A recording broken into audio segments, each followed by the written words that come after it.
If you watched the last race at the O Raceway, well, I hope for one thing that you have managed to catch your breath and have sat down since then. I barely have, as we welcome you to our fourth alliterative track of the season. It's Mellow Meadows, the home of Mellow Yellow, and the crowd absolutely beaming like sunshine out there. Oh hey, we've got some sand marble rally marbles up there. Some of them maybe visiting their first ever Marbula 1 weekend. You could see the look on Cool Moody's face. Absolutely thrilled to be here. As are we all. This meadow, not a casual stroll. Not one for larking about. No, this is getting down to business. And speaking of business, hello, everybody. I'm Greg Woods, high atop the commentary box here, ready for our first runner, and it is Pinky Toe of the Pinkies. The best finish of 13th back at Misty Mountain, improved on an 18th place finish at Tumult Turnpike, but yet to qualify in the top 10 so far. As we get our first look at this circuit, it's winding, it's tortuous in places. This corner right here, that is a hard left-hander, almost a hairpin. That may be tricky, and oh, Pinky Toe navigating that slalom perfectly, just kissing each apex, moving through that hard left-hander, winding around that 180 degree through the double left to finish the lap, and we get our first look, and it's a 38.674 for a lap time. But close behind is Mallard. 0.07 of a second up through the first sector, but has some time to make up. A marble that made up 10 spots from qualifying back at Tumult Turnpike, but struggled at Misty Mountain. Here, though, Mallard goes into P1. Jelle coming up now. A marble that finished in the top 10 back at Misty Mountain, but had to start from 14th to do it, and is purple through the first two sectors here, 0.3 ahead. Wide for that turn, along that tree-lined boulevard. Across the line, Jelle lost a bit into second place. If you are new to qualifying here in Marbula 1, 2 sessions. The first, everybody runs, but only the top 10 will advance. The bottom 10 get locked into those positions for the race on Sunday. The top 10 move on to Q2 and will have a shootout for pole position across a few laps. Alpine goes fourth, as Dash is on the track now and already up by half a second in the first sector. Green in the second, so lost a little time. Also opts for that wide line through the 180 degree. Immediately moves to the right side, but gets bumped back to the left. Minor mistake there, but it's not going to cost Dash all that much. Moves into P1 with a marble that was fourth back at Tumult Turnpike, but dead last 2 weekends ago. Waspy trying to finish within a second. Doesn't want to lose any more through these final 2 turns, and the Midnight Wisps will move up provisionally into 6th place. Spex meanders through those slaloms. Marble that was 7th at Misty Mountain has gained a total of 3 spots on the season so far. That's very middle of the pack, but goes into 2nd place. Bolt now lost half a second through those first few winding turns, and will pip the timing line there. Oh, it has clawed it back, just 100th of a second down. Bolt finding a second wind. Around the turns, Bolt goes green and finishes in provisional 3rd spot for now. You see in the sector times, purple means that you are fastest of any marble in that sector. Green means you are faster than the current P1, and yellow means you are a little slower and should pick up the pace.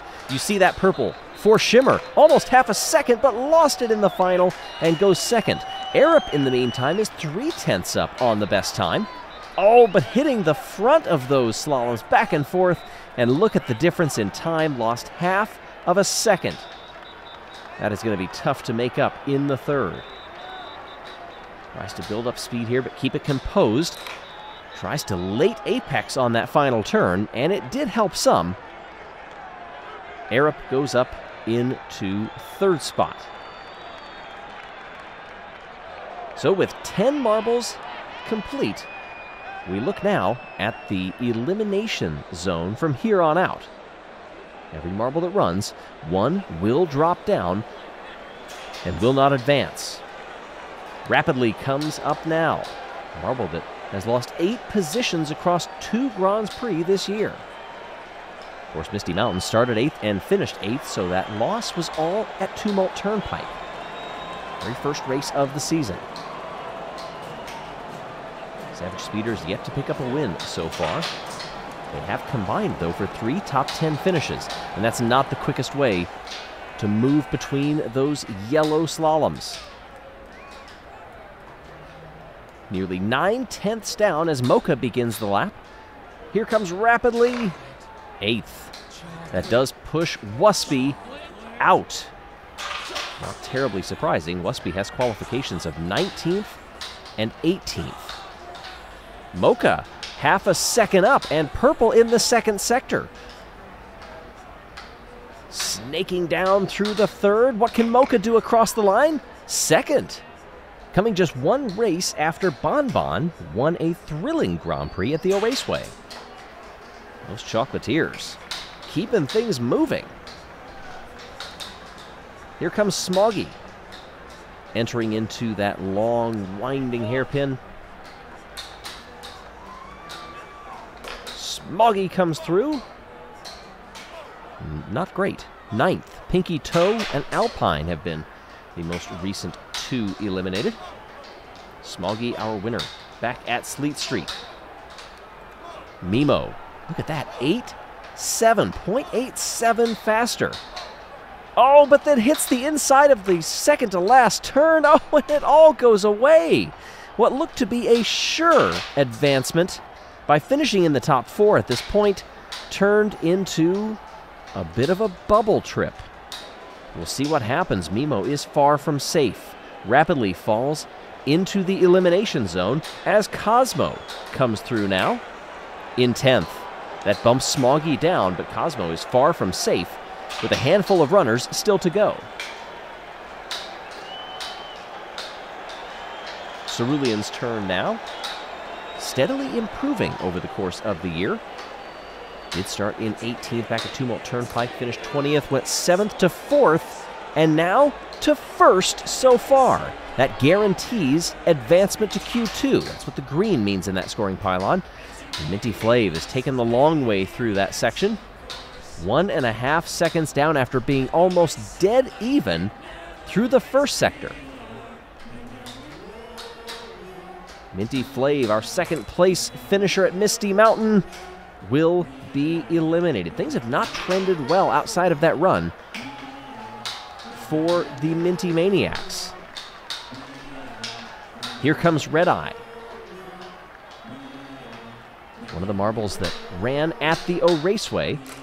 Second, and second for qualifying, finish, and now this provisional qualifying so far. Clutter bounds over a couple of those slaloms. Does that work for time? Well, not the greatest. From the Balls of Chaos, our winner at Misty Mountain and second place at Tumult Turnpike. What can Clutter put together here? Third. Clutter will move on to Q2. Our last runner on track now, Orangin. Wire to wire back at Tumult Turnpike. 0.07 off here through the second sector. Tries to catch that little chevron cleanly as possible. Let's see how it sets up through the final 2 turns. A little early on that apex and lost a touch of time. But Orangin has done enough to put the Orangers through into Q2. Cerulean looking good there. A 35.836 as 11th on down are eliminated. Everybody already up in the blocks as we are set for the shootout for pole. Who will start first at Mellow Meadows? We're about to find out, and Red Eye gets a great jump off the line and has him beat to the first turn. Red Eye got the jump on Cerulean. Orangin is also right there in third place. And Swax goes 9th to 4th. Snaking through that first sector, Swax up into 4th, loses a spot to Dash. Swax is falling. Down to 6th behind Mocha. Arup, Shimmer, Bolt, and Clutter make out the top 10 through the slaloms for the first time. Several marbles just going straight over the top of it, including Mocha. Redeye, in the meantime, has lost the lead to Cerulean, but we didn't get a great angle on how that happened as they come onto the boulevard for the first time. The first of 3. Redeye makes a lunge in the final turn, but unable to complete the move. Up they come out of the belt. Redeye just catching the draft there and inching closer, but hits that curb and loses out. Orangin keeping a train of marbles behind in 3rd place, trying to start no worse than the 2nd row, running in that spot for now. Dash in 4th, Swax, Mocha, Bolt, Clutter, Shimmer, and Arup. Oh, and hard impact there for Cerulean, and Redeye has the lead. Orangin also trying to steal a position after the slaloms were not navigated very well at all. Just broadsided the first one, and nice over-under move there for Orangin to get up into 2nd place as we begin the final lap. Redeye has the lead, but is it coming down? It looks to be decent so far, but this track has shown several areas where one wrong step and you could lose multiple spots. But that battle for 2nd place has 3 marbles right there. That's Cerulean and Dash behind Orangin. Redeye trying to keep it clean. The slaloms could make or break the marbles, and Redeye has done well with them. Orangin in 2nd place. Cerulean. Dash making up the top 2 rows. Here they come. Look at this battle for 2nd place. Cerulean and Dash are right there for 3rd place, rather. Redeye comes across to the tune of 2 seconds. Orangin gets 2nd, and Cerulean holds on for 3rd. Then it's Mocha, Shimmer, Dash, Swax, Clutter, Bolt, and Arup. If Redeye showed any fatigue from the Raceway, we did not see it here. It was not that evident either. And Redeye will start on pole for the race on Sunday in front of Orangin, Cerulean, and Mocha, rounding out the top 2 rows. Thank you so much for watching, everybody. How will this track race? I don't think any of us know. You'll have to stick around, subscribe, and find out on Sunday.